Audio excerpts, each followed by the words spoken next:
Hi there. It's been a while. Welcome back. And today I have something special. Canon just sent me their newest camera, which has like face tracking. So when I move, the camera will move with me, which like totally changes the content making game. Because like, as like a solo creator, I guess I'd have a cameraman that can like follow me around. But if this can follow me, then like, there's so many possibilities. So anyway, I'm going to be switching over to this camera. I guess we're going to do a little bake with me. I'm going to show you how to make my favorite miso chocolate chip cookies. Everyone needs a good chocolate chip cookie recipe, and this is like... So the camera is connected to an app on your phone, and then you control the camera through your phone. So like I can see myself on the screen through the camera lens. I'm excited! So let's go get the ingredients in them. See if the camera's gonna follow me around the house. Okay, let's get started. First step is browning with butter. Hi, come over here. Okay, I'm gonna brown some butter in my saucepan. A little butter. Okay. I'm gonna like do a lot of moving around my kitchen to see if it can follow me. So if I suddenly just get out of frame, well, that's because the camera can capture me, but I think so far it's doing a pretty good job. So we're gonna dissolve this butter and then brown it. So we want it really nice and nutty and fragrant. It just gives the cookies extra flavor. While that's melting, let's measure out our miso paste.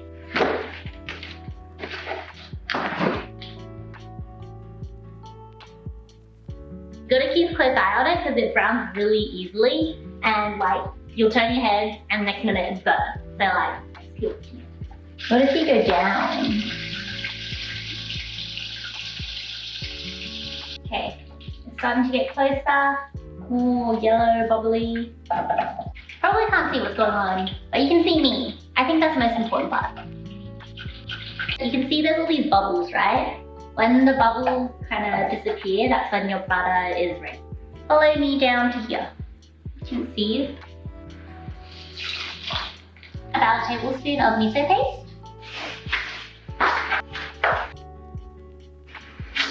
This is really up to you how much you want to add. You can add more if you want a little bit more saltiness, umami, or less if you're not really that fond of it. Trust me, you can't really taste it anyway. It just makes the taste so good. Just trust me.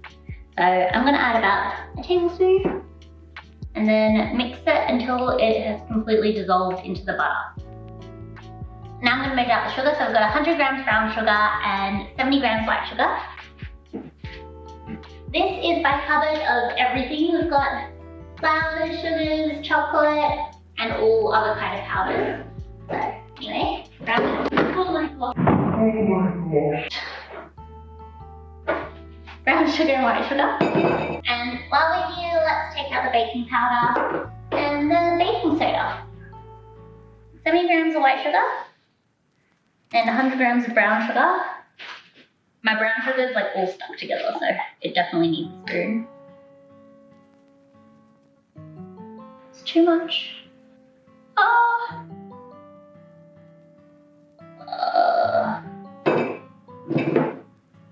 Okay, give this a good mix. Make sure you don't have any clumps of miso because that's just going to give you like a really salty surprise while you're eating it. This is my fridge. I guess now that it follows me everywhere, it's just exposing all the messy areas that I hadn't exactly cleaned for the video. Just need one egg. Add the egg, give it a good mix. Gonna add a splash of vanilla extract. Okay, in here we need 200 grams of flour.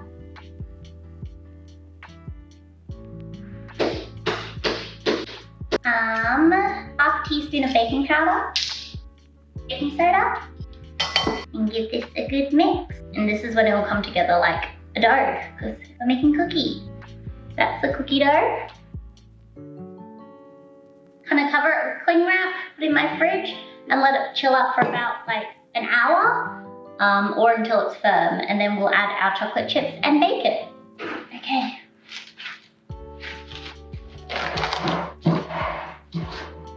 Go to the fridge. 1 hour. All right. This has chilled for about an hour now. So I'm going to be using these. They're Cadbury Baking Melt. So I want like puddles of chocolate. To me that is like the ultimate chocolate chip cookie, which is why I recommend using baking melts. But make sure that they're actual chocolate, because a lot of baking melts are made from like vegetable oil and stuff. These ones. So I'm gonna add about 200 grams. I'm gonna come down here so you can see me mix it. Is this a good angle? Okay, so you might be wondering why I'm mixing the chocolate in after I've chilled the dough, and because it's like so firm and difficult. But if I mixed it in before, then the dough would have melted the chocolate, and you don't want that. Like, you want your cookie to be cookie and you want your chocolate to be chocolate. You need them to be separate. So that's why we're doing this. I feel like this looks really weird, like the angle that I'm in. But I need to show you what's in the bowl. I feel like the camera can capture it best this way. So when you scoop, don't just randomly scoop, kind of scoop so you get a little bit of cookie dough, a little bit of chocolate. Press it down, and then onto your baking sheet.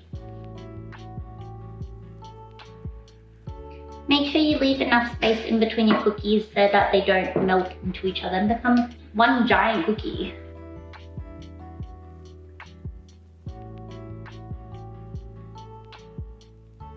I think there's not enough space on this tray, so I'm gonna put 2 cookies on another tray just to make sure they don't spread into each other.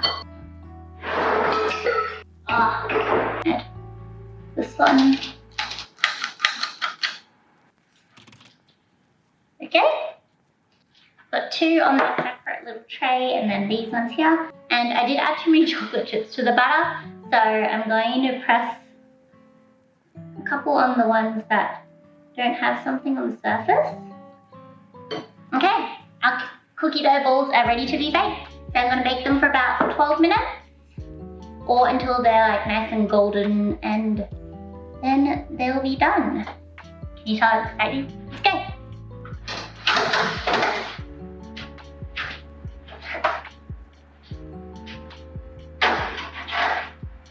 Okay, cookies are ready, so let's take them out.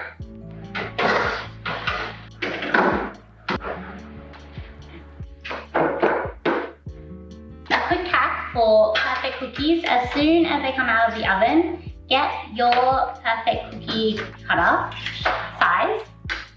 I'm using this one. You go around the cookie like this, and you just kind of bring the edges in when it's warm. And yeah, that's it. I need my oven mitts.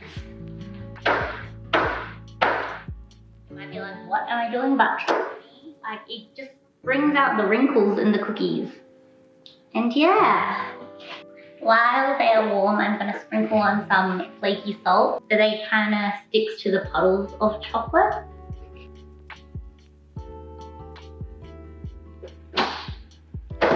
Now we gotta wait, otherwise they're like way too soft to pick up.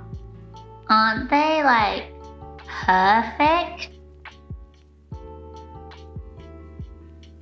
I'm gonna give them 5 minutes and then we can give them a taste test.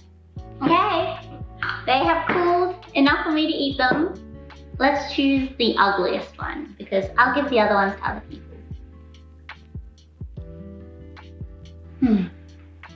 These are honestly the best cookies. Like, you have no idea how much difference browning the butter and adding the miso makes. It just like gives it like a whole nother level of, just gives it like a whole nother level of flavor. Oh my gosh, okay.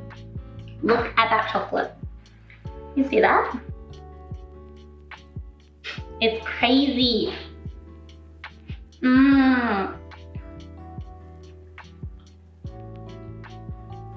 Forgot I was supposed to be reviewing this camera. Okay. Overall, I'm like so excited about this camera. The fact that I can move around and like the camera will follow where I'm going is like, it's crazy. Like, the technology these days, I am in love with it. I'm so excited I can capture like more of the moments that might have been missed usually with this camera. So yeah, this is the PowerShot pick. If you're looking for something that can track your movement, or you know, whether it's like baking, dancing, I don't know, there's so many options, and I highly recommend it. So yeah, I also highly recommend my cookie recipe. I will link that down in the description box below. But thank you so much for watching, and I'll see you next time.